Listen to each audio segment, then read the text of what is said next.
Does it make sense as an underwater filmmaker to compete in underwater film competitions and festivals? That's the question that we'll look at in today's video.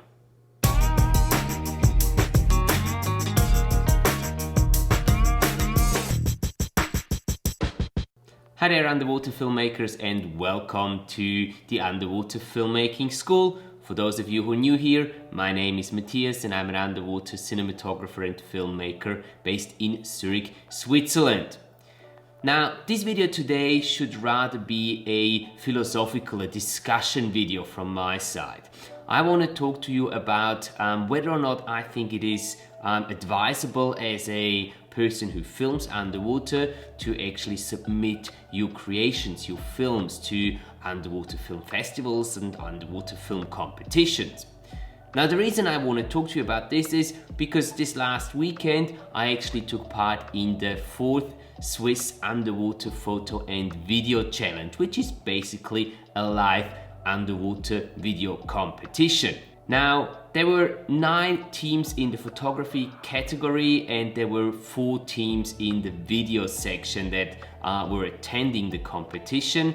And this is actually slightly different to a film festival or a competition where you send in your finished films that you've completed beforehand. The live competition, as we know it from, let's say, world or European championships or national championships as well, sometimes you actually have to perform live. So the way this works is the organizer picks a specific dive site and a date. You apply for the competition, or you sign up for it, I'd better say, and then at the given date you'll turn up at the dive site with your buddy, you sign in, you pay the admission fee, and then you've basically got the entire day to go out and film on that one specific dive site. Now, all the underwater footage has to come from that dive site. All the other footage, land-based, that you collect that completes the story that you want to tell, that can come from anywhere, well, in Switzerland really, or anywhere that you can go within that day.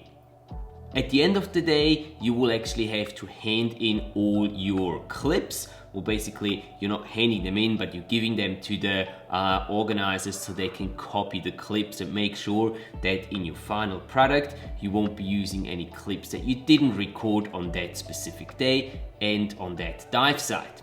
And after you've handed in all your footage and the organizers have copied it on their hard drives, you pack up everything and you go home.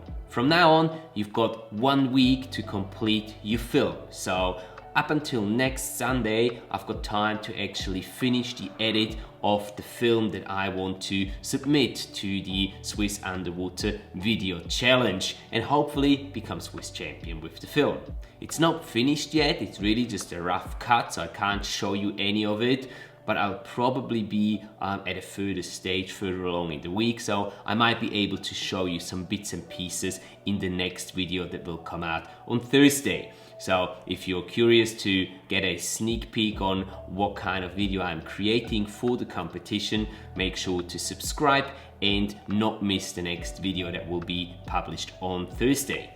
So this is one kind of competition, of video or film competition, which, as I said before, is called the live competition, which I find to be the most challenging one.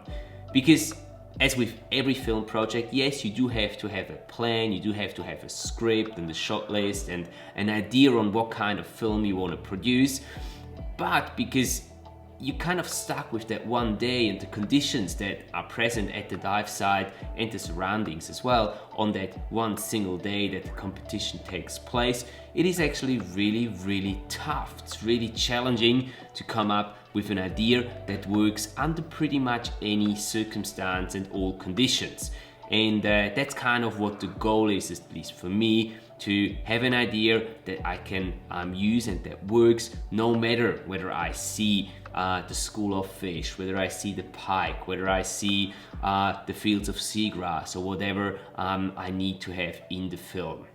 The second type of competition, film competition that there is the normal send-in film competition. So there is organizers that come up with a theme or even just a general film, underwater film competition, and you can then just send in your pre-produced movies. Normally they say it should be as current as within the last 1 or 2 years, but as long as you've made that film within that time frame, you're free to send it in, and they'll have a look at it, judge it, and then publish the rankings. So that is actually kind of, I don't know if it's easier, but it's certainly a different kind of competition because there's no time pressure. You can dive as often as you want. You can go to different places. You don't have to do it in that one place that the organizer specifies. So it's the whole topic is a lot more open there. Both have their advantages and their disadvantages. I personally, as I said before, prefer the life challenges just because I think that they are more challenging. They do challenge myself quite a lot more, and that obviously means that I have to push myself. I have to find ways to deal with stuff and come up with creative solutions that I can use to tell a story. So now you might ask yourself, why should you even go through the trouble to actually take part in a underwater film competition? And I can give you 4 very specific reasons why this is a good idea.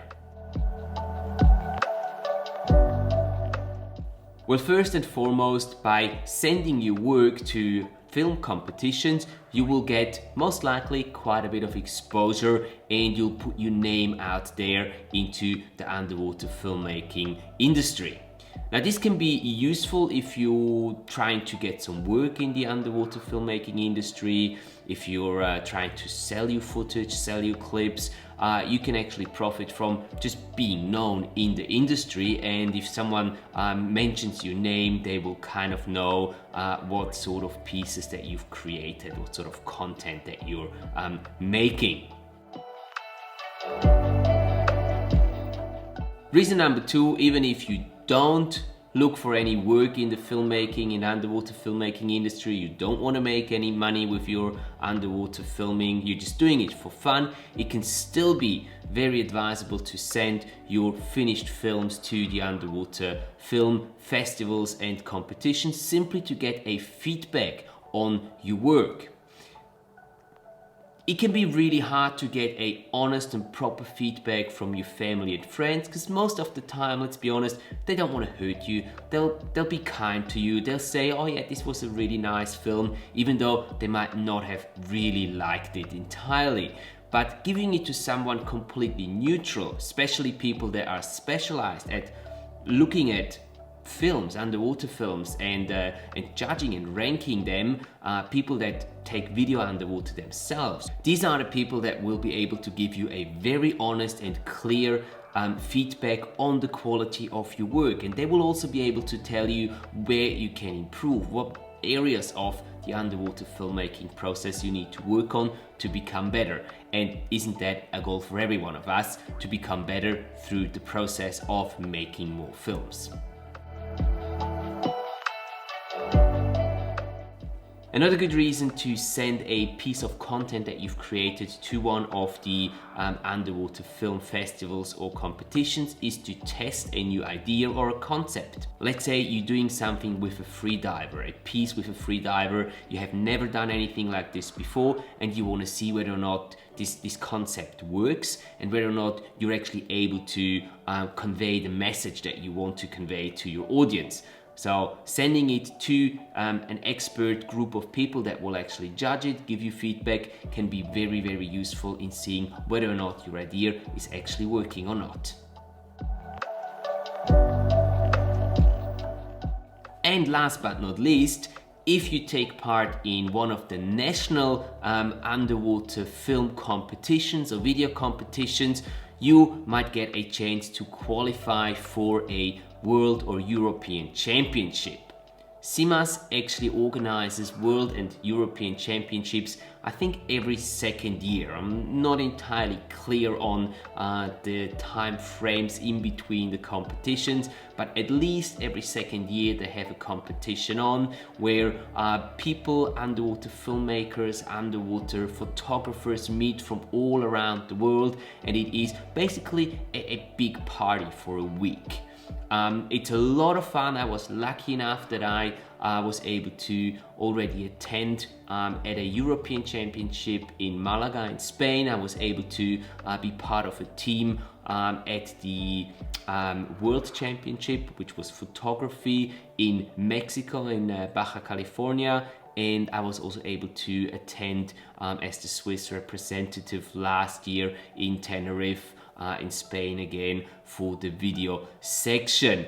And being honest, this was the only reason why I've actually attended this past competition, this past weekend, because I really want to go to Madeira Island, where the next World Championship will happen in September 2021.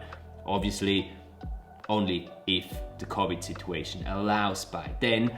But if that's the case, I definitely want to go to Madeira Island and compete with some really, really cool people that are passionate about the same things that I am, filming underwater, creating good content, telling stories, and basically just having a good time. So that's my reason number 4. If you want to have a chance to go and compete at such a World or European Championship, go and compete in your local or your national competition and qualify, and maybe I'll see you there. Now, where can you find these underwater film competitions or film festivals? There's basically 2 ways how I look for these things. You can either just Google underwater film competition and you'll find a whole bunch of different film competitions and festivals that are out on the market. You can go onto their websites, check out the dates, the deadlines.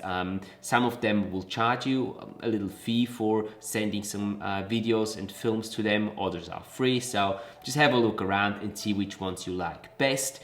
Some of them are themed, other ones are completely free, so there's no theme. You can send in whatever you want. Yeah, go and check it out, and if you find a competition or a festival that you find attractive, that suits you, send in some of your recent clips and get some feedback. As I said before, it's always very valuable to get some feedback on your work that way. And the second way how you can actually find film festivals online is using the website filmfreeway.com. Now, Film Freeway is basically like a library that shows you all the film festivals that are out on the market. And you can just type in a keyword like underwater. I'll show you all the different film festivals that are themed underwater and that are coming up in the next couple of months or year or whatever. So you can pick out whichever you want. Normally these will incur a little fee to be able to send in your clips, but it might be worthwhile because some of them have some really, really good prizes for the winners of certain categories in these film festivals. Alright, boys and girls, and that was basically it for today's video. I hope that I was able to shed some light onto the question whether or not it is advisable to use underwater film competitions, underwater film festivals. As you would have heard from the video, in my opinion, it is very advisable if you want to improve your filmmaking, your underwater filmmaking, and if you're making something out of the clips that you're taking underwater. Use those films, those videos, send them into the competitions. You can even just send it to the free ones. You don't have to pay anything for it. There's plenty of free ones out there, and just get some feedback from experts in the field to see what you're doing well and what areas of the whole underwater filmmaking process you can actually improve on. Thank you very much for watching, and as always, if you got something out of this video, if you found it entertaining, if you've learned something, please hit that like button. You know it means a lot to me, and also consider subscribing to the channel so you're not missing out on any future videos that will be uploaded here. And last but not least, if you've been watching the channel for a while, you know that I've got a new A camera, the Canon C200. and this is actually the very first video that I'm filming entirely on the Canon C200, and I just want to throw out the question there: how do you like the quality of the picture? How do you like the picture itself? How is the sound? I would really appreciate a quick feedback from your side to see whether I have invested wisely with the Canon C200. Thank you very much. Have a great morning, day or evening depending on where you're watching from, and I will see you in the next video.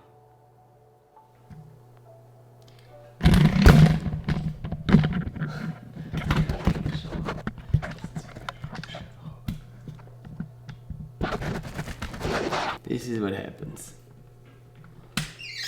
when you're not properly prepared.